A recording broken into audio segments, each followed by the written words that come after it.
Hi guys, എല്ലാവർക്കും മൗനം സമ്മതം രണ്ടാം ഭാഗത്തിന്റെ 322ാമത്തെ എപ്പിസോഡിലേക്ക് സ്വാഗതം. വീഡിയോ ആദ്യമായിട്ടാണ് കാണുന്നുണ്ടെങ്കിൽ തീർച്ചയായിട്ടും സബ്സ്ക്രൈബ് ചെയ്യാനും ലൈക്ക് ചെയ്യാനും കമന്റ് ചെയ്യാനും നിങ്ങൾ മറക്കരുത്. അപ്പോൾ നമുക്ക് വൈകിപ്പിക്കാതെ തന്നെ വീഡിയോയിലേക്ക് പോവാം. എപ്പിസോഡിന്റെ തുടക്കത്തിൽ തന്നെ ആശയാണ് കാണിക്കുന്നത്. ഒരു മത്സരമാകുമ്പോൾ 2 പേരെങ്കിലും വേണ്ടേ, എന്നാലേ അതൊരു കോമ്പറ്റീഷൻ എന്നൊക്കെ പറയാൻ പറ്റൂ. ഇത് ഒറ്റയ്ക്ക് തന്നെ പ്രൊജക്ട് ഉണ്ടാക്കി അത് പ്രസന്റ് ചെയ്യുമ്പോൾ അതിലിപ്പോ എന്ത് ജയം തോൽവിയും എന്ന് പറയുമ്പോൾ അശോകനും തോന്നും ഇവള് ഈ വർത്താനം അയക്കുന്നതിനേക്കാളും നല്ലത് ഇവൾക്ക് വേണ്ടി പ്രൊജക്ട് ഉണ്ടാക്കി കൊടുക്കുന്നതാണ്. സത്യം പറഞ്ഞാൽ ആശ ഇത് അശോകന് പണി കൊടുക്കാൻ വേണ്ടി ചെയ്യുന്നതൊന്നല്ല.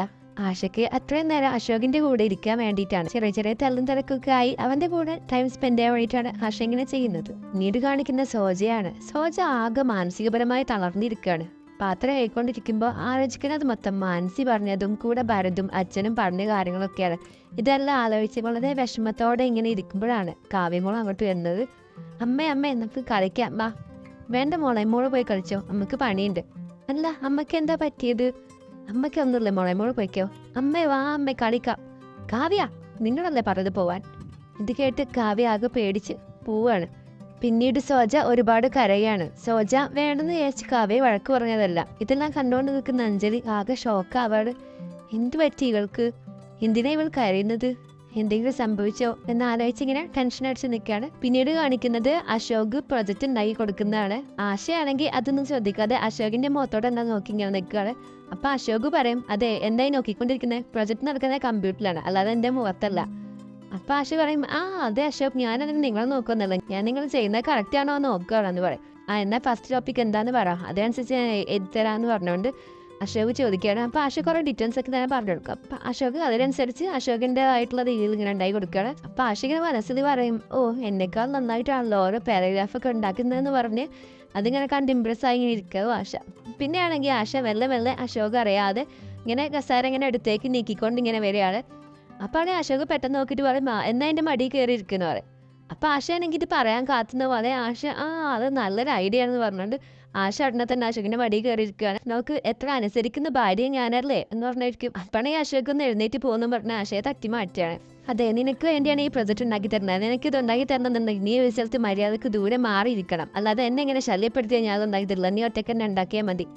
അതിന് അശോക്, നിങ്ങളെന്താ വിചാരിച്ചത്? ഞാൻ നിങ്ങൾ വിചാരിച്ച പോലെ ഒന്നല്ല. ഞാൻ നിങ്ങൾ ചെയ്യുന്നുണ്ടോ, നിങ്ങൾ മര്യാദക്കാണോ ചെയ്യുന്നത് നോക്കാൻ വേണ്ടിയിട്ടാണ് നിങ്ങളുടെ അടുത്തേക്ക് വന്നത്, അല്ലാതെ വേറെ ഒന്നിനു വേണ്ടിയൊന്നല്ല. പിന്നെ നിങ്ങൾ കാരണമാണ് എൻ്റെ പ്രൊജക്റ്റ് എല്ലാം കൊള്ളായത്. അതുകൊണ്ട് ഓരോ കാരണം പറഞ്ഞ് ഒഴിയാനൊന്നും നോക്കണ്ട, മര്യാദയ്ക്ക് ഇത് ചെയ്തിട്ട് പോയാൽ മതി എന്ന് പറയുമ്പോൾ അശോക് ആണെങ്കിൽ ആകെ തലവേദന എടുത്തിട്ട് ആ കമ്പ്യൂട്ടർ അശോക് അടുത്തേക്കിനെ വെച്ച് ബാക്കി പ്രൊജക്റ്റ് ചെയ്തുകൊണ്ടിരിക്കുകയാണ്. അപ്പോഴാണ് ആശ ആലോചിക്കുന്നത്, എന്തായാലും അശോക് ജോലി ചെയ്യണമല്ലോ, അപ്പോൾ ഈ സമയം നമ്മക്ക് വിളിച്ചിട്ട് വരാമെന്ന് വിചാരിച്ചിട്ട് ആശ അമ്മക്ക് ഫോൺ ചെയ്യാൻ പോകാവും. അപ്പോൾ അശോക് പറയുന്നത്, ഞാൻ നിന്റെ PA ഒന്നല്ല, ഒരു സ്ഥലത്ത് മാറിപ്പോയിരുന്ന ഫോൺ നോക്കി എൻജോയ് ചെയ്യാൻ, ഇവിടെ ഒന്ന് ഇരിക്കുക, എന്നിട്ട് എന്നെ ഹെൽപ്പ് ചെയ്യുമെന്ന് പറയും. അപ്പം ആശ പറയാം, എന്താ അശോക് നിങ്ങൾ ഇങ്ങനെ, ഞാൻ അമ്മക്ക് ഫോൺ ചെയ്യാമെന്നോ, അല്ലാതെ ഇവിടെ സുഖവസിക്കാനൊന്നല്ല എന്ന് പറയും. അങ്ങനെ ആശ അശോകൻ്റെ അടുത്ത് പോയി ഇങ്ങനെ ആ പ്രൊജക്റ്റ് നോക്കിക്കൊണ്ടിരിക്കുകയാണ്. പിന്നീട് കാണിക്കുന്നത് അടുക്കളയിൽ എന്തോ ഉണ്ടായിക്കൊണ്ടിരിക്കുന്ന അങ്കുഷിനെയാണ്. അപ്പോഴാണ് അങ്ങോട്ട് കാലിന്തിയും അജു വരുന്നത്. ഇവർ കയറി വരുമ്പോഴത്തേക്കും ഭയങ്കര ഒരുമാതിരി കരിഞ്ഞ മണം ഇങ്ങനെ വരും. അപ്പോൾ നോക്കുമ്പോൾ ഈ സ്റ്റൗവിൽ എന്തോ കരിഞ്ഞ കിടക്കുന്നുണ്ട്. പക്ഷെ അങ്കുഷ് അതൊന്നും മൈൻഡ് ചെയ്യാതെ എന്തൊക്കെയോ ഇങ്ങനെ വെട്ടിക്കൊണ്ടിരിക്കുകയാണ്. അപ്പോൾ കാലിന്തി വന്നുകൊണ്ട് പറയും, എന്തായി കാണിച്ചു വെച്ചിരിക്കുന്നത്, നീ കരിഞ്ഞു നിൽക്കുന്നത് നീ കാണുന്നില്ല എന്ന് പറഞ്ഞിട്ട് ആ പാത്രം എടുത്തിട്ട് കഴുകാൻ വെക്കുകയാണ്. നിനക്ക് എന്തെങ്കിലും വേണമെങ്കിൽ എന്നോട് പറഞ്ഞിട്ടുണ്ടായിരുന്നു, ഞാൻ ഉണ്ടാക്കി തരില്ല, എന്തിനാ ഇങ്ങനെ അറിയാത്ത പണിയൊക്കെ ചെയ്തരില്ല, കൊളാക്കുന്നതെന്ന് പറയും. എന്നിട്ട് കാലിൻ്റെ ആണ് നോക്കുമ്പോൾ സവാള അരിഞ്ഞുകൊണ്ടിരിക്കുകയായിരിക്കും. അപ്പോഴാണെങ്കിൽ അവൻ്റെ കണ്ണിനൊക്കെ ആകെ വെള്ളം വന്ന അവൻ്റെ നിർത്തങ്ങ വെള്ളം കണ്ടിട്ട് കാലിന്തിക്ക് ചിരി വരികയാണ്. അപ്പോൾ അങ്കുഷി പറയാതെ, അതെ എന്തിനാ ചിരിക്കുന്നത്, ഇങ്ങനെ എന്ന് പറഞ്ഞ് ചിരിക്കേണ്ട ആവശ്യമൊന്നുമില്ല, നിങ്ങൾ തന്നെ കൂടുതൽ കളിയാക്കൊന്നും വേണ്ട എന്നൊക്കെ പറഞ്ഞ് കാലിന്റെയും കുറെ ഇങ്ങനെ ഒരുപാട് വിഷമിപ്പിക്കുന്ന രീതിയിൽ ഇങ്ങനെ ഓരോന്ന് സംസാരിച്ചുകൊണ്ടിരിക്കുകയാണ്. അപ്പോൾ കാലിന്തി അവനെ ഉപദേശിക്കാൻ നോക്കുന്നുണ്ട്. നിനക്ക് ഇനിയും സമയമുണ്ട്, വേണമെങ്കിൽ നിനക്ക് നന്നാവാം എന്നൊക്കെ പറഞ്ഞ് വരുമ്പോഴേക്കും അൻകുഷി സൈൻ ചെയ്യാനുള്ള പേപ്പേഴ്സ് കാലന്തിക്ക് ഇട്ട് കൊടുക്കുകയാണ്. ഇതാ എൻ്റെ പ്രോപ്പർട്ടി തിരിച്ചതാ, ഇതിൽ സൈൻ ചെയ്താൽ മതി, എന്നാൽ ബാക്കിയൊക്കെ ഞാൻ നന്നായിക്കോളും എന്ന് പറയാണ്. അപ്പൊ കാലന്തി പറ്റില്ല എന്ന് പറയണം. അപ്പൊ പിന്നെ പറഞ്ഞിട്ട് കാര്യമില്ല, എന്നെ നിങ്ങളങ്ങ് സഹിച്ചോ എന്ന് പറഞ്ഞ് അൻകുഷി പോവാണ്. അപ്പൊ കാലം ചോദിക്കും, അല്ല നീ എങ്ങോട്ടാ പോകുന്നത്?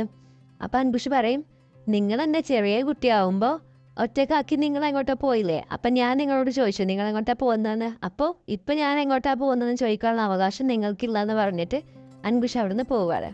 പിന്നീട് കാണിക്കുന്നത് അശോകിനെയാണ്. അശോക് പറയും, ഇതാ എല്ലാം കഴിഞ്ഞു. എന്ത് ഇത്ര പെട്ടെന്ന് കഴിഞ്ഞെന്നോ?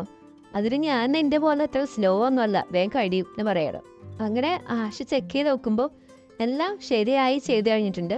അപ്പോൾ ആശ ഓടിപ്പോയി അശോകിനെ കെട്ടിപ്പിടിച്ചിട്ട് നിങ്ങൾ എന്നെ ഒരുപാട് സ്നേഹിക്കുന്നുണ്ടെന്ന് എനിക്കറിയാം, അതുകൊണ്ടല്ലേ നിങ്ങൾ എനിക്ക് വേണ്ടി ഇതൊക്കെ ചെയ്തു തരുന്നതെന്ന് പറഞ്ഞിട്ട് താങ്ക് യു സോ മച്ച് എന്നൊക്കെ പറയാണ്. അപ്പം അശോക് ഇങ്ങനെ അന്തം വിട്ടിങ്ങനെ നോക്കി നിൽക്കുകയാണ് ആശയേട്ടനെ.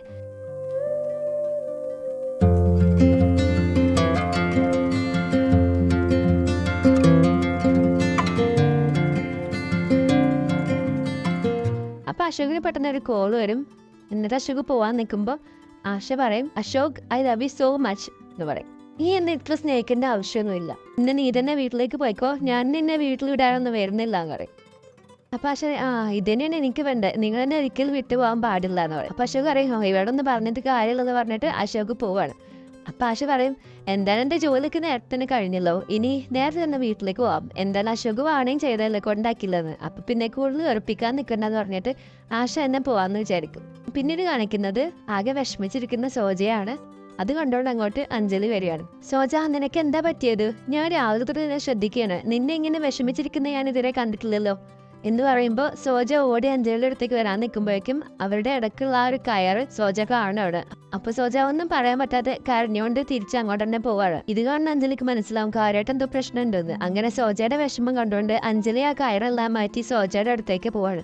അപ്പൊ സോജ പേടിച്ചിട്ട് പറയാണ്, അയ്യോ അമ്മ എന്തിനാ ഇങ്ങോട്ട് വന്നത്? ഇതെങ്ങാനും അശോകോ അല്ലെങ്കിൽ അച്ഛനോ കണ്ട ആകെ പ്രശ്നവും. അതിനെന്താ മോളെ, ഞാൻ നിന്റെ അമ്മയാണ്, ഒരമ്മയ്ക്ക് ഒരിക്കലും മകളുടെ വിഷമം കണ്ടു നിൽക്കാൻ പറ്റില്ല. അപ്പോഴാണോ ഈ അതിർത്തി? ഇനി അഥവാ അവർ കണ്ടാൽ തന്നെ എന്താ പ്രശ്നം? അവരെന്നെ ഒരുപാട് വഴക്ക് പറയും, അത്രയല്ലേ ഉള്ളൂ. പക്ഷെ നിന്നെ ഇങ്ങനെ വിഷമിച്ചിരിക്കുന്നത് കാണാൻ എനിക്ക് കഴിയില്ല, അതുകൊണ്ട് എന്തായാലും അതിനോട് തോന്നുന്നു പറയും. അപ്പൊ സോജ അഞ്ജലിയെ കെട്ടിപ്പിടിച്ച് ഒരുപാട് കരയാണ്. അങ്ങനെ അഞ്ജലി ചോദിക്കുമ്പോൾ സോജ അവസാനം പറയാണ് ഭരതിനെ കുറിച്ചുള്ള എല്ലാ കാര്യങ്ങളും. അമ്മേ, ഭരതിന് എന്നെ ഇഷ്ടമല്ല, ഭരതിന് വേറെ ഒരു ആളുമായിട്ട് റിലേഷനിലാണ്. അപ്പൊ അഞ്ജലി ആകെ ഷോക്കാവാണ്. ഭരത് അങ്ങനെ ചെയ്യൂ? അഞ്ജലിക്ക് മനസ്സിലാവുന്നല്ലോ എന്താ സംഭവിക്കുന്നതെന്ന്. അങ്ങനെ സോജ എല്ലാ കാര്യങ്ങളും പറഞ്ഞെടുക്കുമ്പോഴാണ് ബാക്കിൽ നിന്ന് ആശ, എന്ത് ഭരതേട്ടൻ അങ്ങനെ ചെയ്യുന്നോ? ഭരതേട്ടൻ ഒരിക്കലും അങ്ങനെ ചെയ്ത ഒരാളല്ലല്ലോ, എല്ലാവരോടും എത്ര നന്നായിട്ടാണ് ഭരതേട്ടൻ പെരുമാറുന്നത്, പിന്നെ എങ്ങനെയാണ് സോജയേച്ചി ഇങ്ങനെ ചതിക്കാൻ ഭരതേട്ടൻ തോന്നുക? ഒരിക്കലും ഇല്ല, ഇത് സോജേട്ടത്തേക്ക് അദ്ദേഹം തെറ്റിദ്ധാരണ സംഭവിച്ചതായിരിക്കും, അല്ലാതെ ഭരതേട്ടൻ അങ്ങനെ ചെയ്യുന്ന എനിക്ക് ഒരിക്കലും തോന്നുന്നില്ല എന്ന് പറയാണ്. ആശേ, നിനക്ക് ഭരതിനെ ഒരു വർഷമായിട്ടല്ലേ അറിയുള്ളൂ, എനിക്ക് ഭരതിനെ കുറെ വർഷങ്ങളായിട്ട് അറിയാം. അവനൊരിക്കലും കാണുന്ന പോലെയല്ല. ഒരു ഭാര്യ ഒരിക്കലും ഒരു ഭർത്താവിനെ കുറിച്ച് ഇങ്ങനത്തെ കാര്യത്തിൽ തെറ്റിദ്ധരിക്കാറില്ല ആശേ. നീ തന്നെ കണ്ടിട്ടില്ലേ പാതിരാത്രി ഭരത് വീട്ടിൽ കയറി വരുന്നത്? അവധി ദിവസങ്ങളിൽ പോലും ഓഫീസിലേക്കെന്ന് പറഞ്ഞു പോകും, പിന്നെ അധിക നേരം ഫോൺ സംസാരിച്ചുകൊണ്ടിരിക്കുക. അവളുടെ വീട്ടിൽ നിന്ന് പാതിരാത്രി ഭരത് ഇറങ്ങിപ്പോയിരുന്ന ഞാൻ എന്റെ കണ്ണുകൊണ്ട് കണ്ടതാണ്, പിന്നെ എങ്ങനെ വിശ്വസിക്കാതിരിക്കും? ഞാൻ അവളുടെ വീട്ടിൽ പോയിരുന്നു, അവളോടെല്ലാം സംസാരിച്ചതുമാണ്. അവർ രണ്ടുപേരും ഇത് അംഗീകരിച്ചിരിക്കുന്നു. അപ്പൊ ആശ അഞ്ജലി ശരിക്കും ഞെട്ടിപ്പോവാണ്. അപ്പൊ ആശ ചോദിക്കും, അല്ല ആ സ്ത്രീ ആരാണ്? അപ്പൊ സോജ പറയും, നിന്റെ ബെസ്റ്റ് ഫ്രണ്ട് മാനസി ഇല്ലേ, അവള് തന്നെയാണ്. അപ്പൊ ആശ ശരിക്കും ഷോക്കാവാണ്. എന്ത്, മാനസിയോ? അതെ, അവള് തന്നെ. നീ അവളെ വലിയ സംഭവമാക്കി വെച്ചിരിക്കുകയല്ലായിരുന്നു, നീ കാരണമാണ് അവളെ വീട്ടിലേക്ക് വന്നത്, ജ്യോതിയുടെ കല്യാണത്തിനും അങ്ങനെയൊക്കെ.